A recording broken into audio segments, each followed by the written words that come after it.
First time I felt like I made it.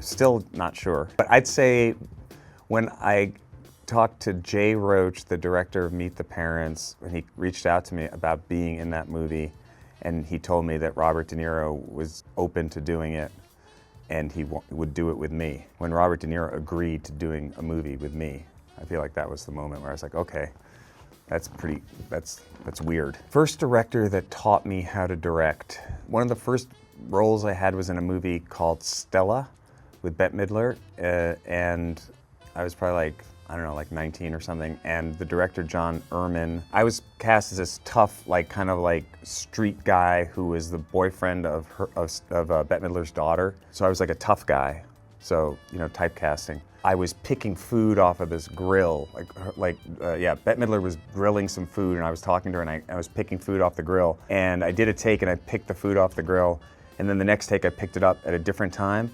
And the script continuity person said, oh no, you picked it up earlier when you said this line on the last take. And the director said to the script supervisor, no, don't say that, let him do whatever he wants, let him figure it out, he's still finding it.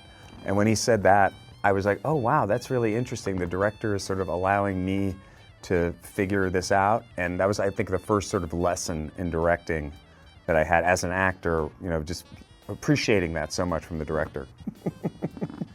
First time an actor intimidated me on set as a director. You know, when Benicio del Toro and I go to head, it's pretty intense. And I think I probably intimidated Benicio more than he intimidated me. The first time I knew I was in love with Adam Scott, probably when I said his name in bed with my wife. No, that's not true. Walter Mitty, working with him on Walter Mitty, he was just so amazing and so funny and so specific. Fell more in love with him when we did Severance together. Star Trek would be the first show that I was Severance level obsessed with. It's probably the best TV show that was ever made. I think it's iconic. It's sort of my childhood. It sort of encapsulated everything that made me want to make movies and television, and the characters and the actors and the colors and the stories and probably the time in my life that I saw it too. First job that I was ever paid for, bagging garbage and boxes in the back room of a camera store on Broadway when I was like 14. This would have been 1980 or so. I probably bought a slice of pizza. I was still living at home, so I didn't have to pay rent, and got a subscription to American Cinematographer.